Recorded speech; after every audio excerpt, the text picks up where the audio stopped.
All right, MTG next door. Let's open some packs. First off, what is going on with the prices on this set? They are cratering. I'm opening cards. I'm looking at like rares and mythics. I am super excited. I'm thinking of all the decks I want to put these cards in. And then I look up the cards and they're like 25 cents, 30 cents. I guess I don't understand the economics of Magic cards.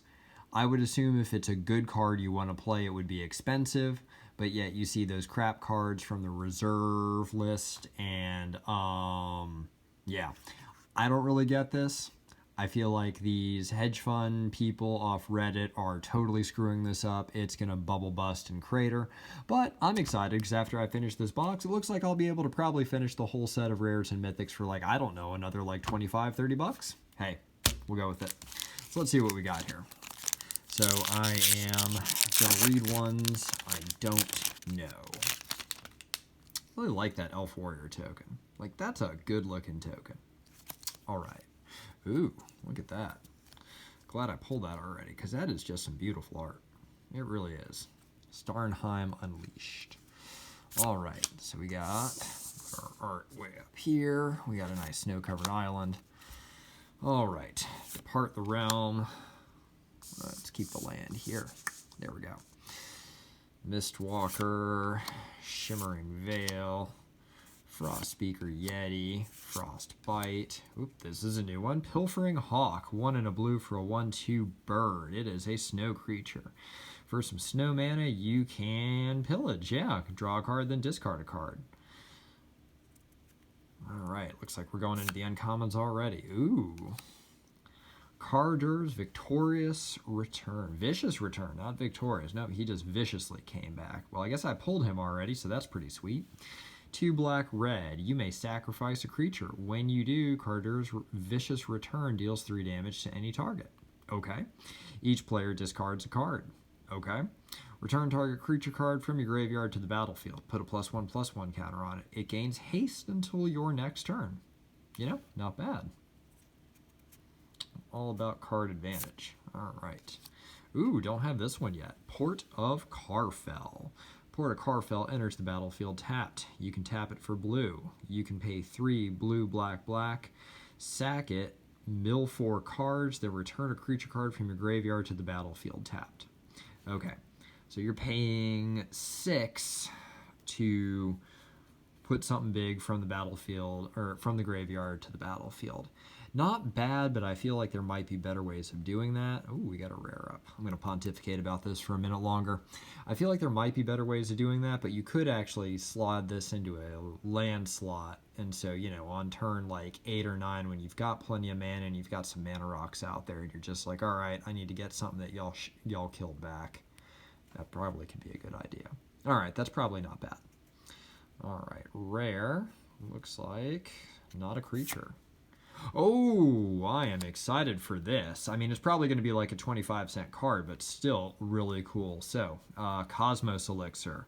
4 for an artifact. At the beginning of your end step, draw a card if your life total is greater than your starting life total. Otherwise, you gain 2 life. So, you put it out there. It's life gain or card draw for doing nothing. I agree. I wish they had actually made this in white, just to give white a little bit of help. This is just a white card written all over it, but yeah, that's good. I will take that. We got an uncommon Avalanche Collar. This one is new. 1 and a blue for a snow creature human wizard. It is a 1/3/2. Target snowland you control becomes a 4/4 elemental with hexproof and haste until end of turn. Not bad, I guess. And then another uncommon. We have a Foily Usher of the Fallen. I've pulled a bunch of these already. That foiling actually looks pretty good. I don't know if y'all can really make it out. The green of it really is quite, yeah. And then we got a token. All right, tokens go there. So we'll put these. We got 1 rare. We'll keep that rare right there. All right. Apparently Stitch, whoop, list card. Apparently Stitch has opened his, ooh, I like that. Can y'all see that? That's pretty. That's real pretty. I think that's Kasuma. All right, art card there. Glacial Floodplain. Iron Verdict. That is a Game of Thrones card if ever I heard one. 2 and a white for it to deal 5 damage to target tapped creature, or you can foretell it.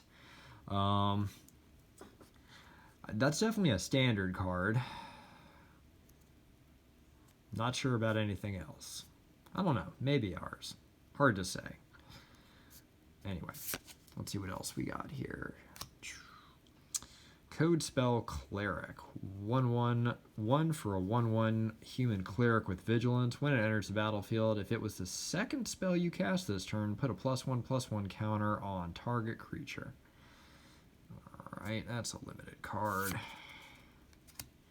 God's Hall Guardian. 5 and a white for a 3/6 cat with vigilance, and you can foretell this mana jamma. So that's not bad. Alright.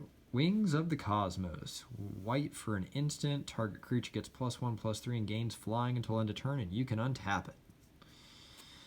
Got another common. Snakeskin Veil. Green. Put a +1/+1 counter on target creature you control. It gains hexproof until end of turn.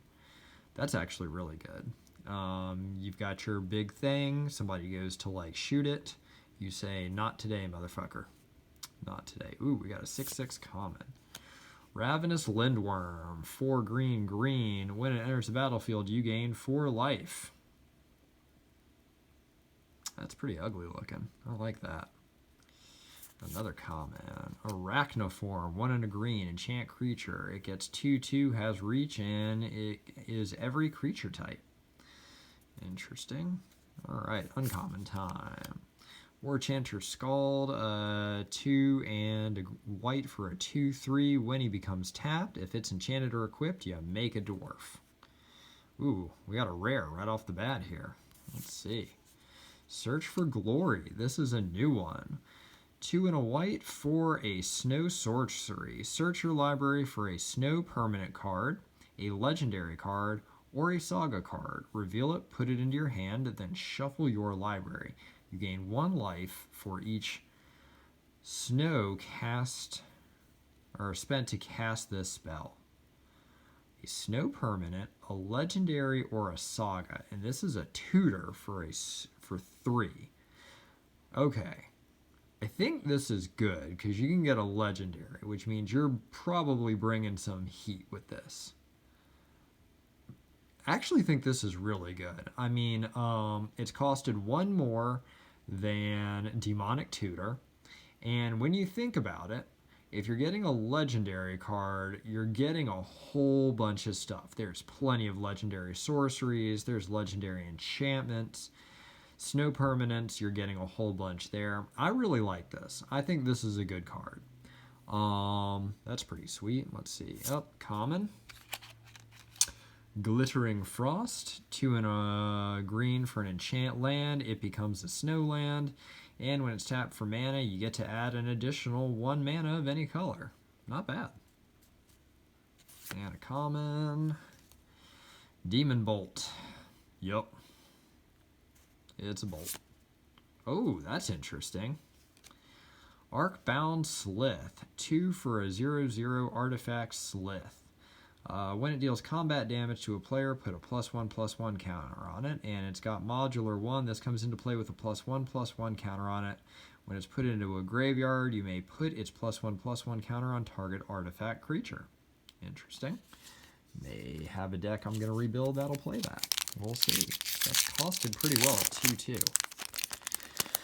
Alright. Randomly, Coma's Coil. I think this is like a $2 card right now, which is utterly ridiculous. But anyway, let's see what we got. Ooh, pretty. Very sexy. Alright, Alpine Meadow. I think we're going to get all of those. Struggle for Skemfar, 3 and a green. Put a +1/+1 counter on target creature you control. That creature then fights up to 1 target creature you don't control, and you can foretell this. That's nice. Actually, it's cheaper to foretell this, so you pay 2 on turn 2, sit and wait on this, and then, yeah, pop it out for a green later on. That's good. We'll take that. Gladewalker Guardian, 1 and a green for a 1/1. When it enters the battlefield, put a +1/+1 counter on target creature. King Harald's Revenge, 2 and a green. Until end of turn, target creature gets +1/+1 for each creature you control and gains trample. It must be blocked this turn and if able. So if you've got a decent board state, you play this on a Death Toucher, you send this at them, and you've basically effectively board wiped them. Especially if you come at them with some other stuff. That's nasty. That's a good one. I like that. All right, another common, Horizon Seeker. 2 and a green for a 3/2 human warrior. Boast for 1 and a green, and oh, there you go. You get to search your library for a basic land and put it into your hand. All right. Another common, Grizzled Outrider. 4 and a green for a 5/5 elf warrior. Uncommon, Runed Crown. So 3 for an equipment. When it enters the battlefield, you may search your library, hand, or graveyard for a rune card and put it onto the battlefield attached to Runed Crown. If you search your library this way, shuffle it. Equipped creature gets +1/+1 and whatever you runed it with. That's not bad. All right, another uncommon. Rune of Flight. There you go. 1 and a blue, enchant permanent, enters the battlefield, draw a card. So you cast this. You get any of these because they all cantrip, so you just drew a card. That's really good, actually, if you can combo that. And then this thing gets flying. Everybody likes flying. Flying, the most underrated mechanic. Oh, Rune of Sustenance. I think I might actually have all the runes at this point in time. So this one gives them lifelink. All right, we are at our rare. Rally the Ranks. All right, 2 Rally of the Ranks. Anybody who wants it in the playgroup gets it. And our uncommon is a 4/3. Ooh, another Narfi. I am not upset about that. The first Narfi I got was a foil, and it was really tough to actually, like, kind of make him out. So this is actually better. I actually really like that Narfi. All right, ooh, we got a rare in the Foily slot. Oh, not upset about this. In Search of Greatness. I think the joke I saw from Commander's Quarters was that this should be called In Search of Eldrazi. So, double green.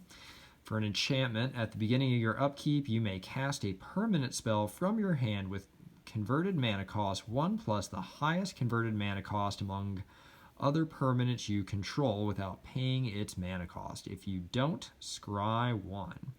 Wow. So you put this down, and then if you've got a 3-drop, you can cast a 4-drop. If you've got a 4-drop, you can cast a 5-drop. Yeah, you can really do some badness with this. That's good. I'll take that. And then we've got a Koma's Coil. All right, so, well, we are at 1, 2, 3, 4. 1, 2, 3, 4 for 3 packs. So let's see what we got here.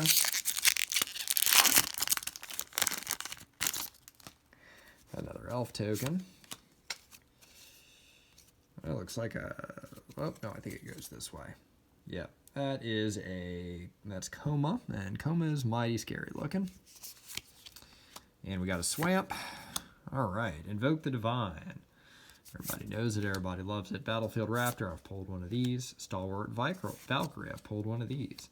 Starnheim Courser, I've pulled one of these. Raven Wings, pulled one of these. Raider's Carve, pulled one of these. Provoke the Trolls, have not pulled one of these. So 3 and a red for an instant. Provoke the Trolls, deals 3 damage to any target. If a creature is dealt damage this way, it gets +5/+0 until end of turn. That's weird. But I guess you could do some stuff with that. Alright, we got another uncommon. Notvold Slumber Mound. Enters the battlefield tapped. You can tap it for red. You can sacrifice it to destroy target land and create a 4/4 green troll warrior creature token with trample. Yeah, that's actually pretty good. We got our rare. Showdown of the Scalds. 2 red, white. First one is exile the top 4 cards of your library. Until the end of your next turn, you may play those cards. Alright, not bad for red and white. Whenever you cast a spell this turn, put a +1/+1 counter on target creature you control. Okay. Interesting. Got an uncommon. Ooh, I am not unhappy about this. Harald, King of Skemfar. 1 black green for a 3/2 elf warrior with menace. He's got all the elves backing him up.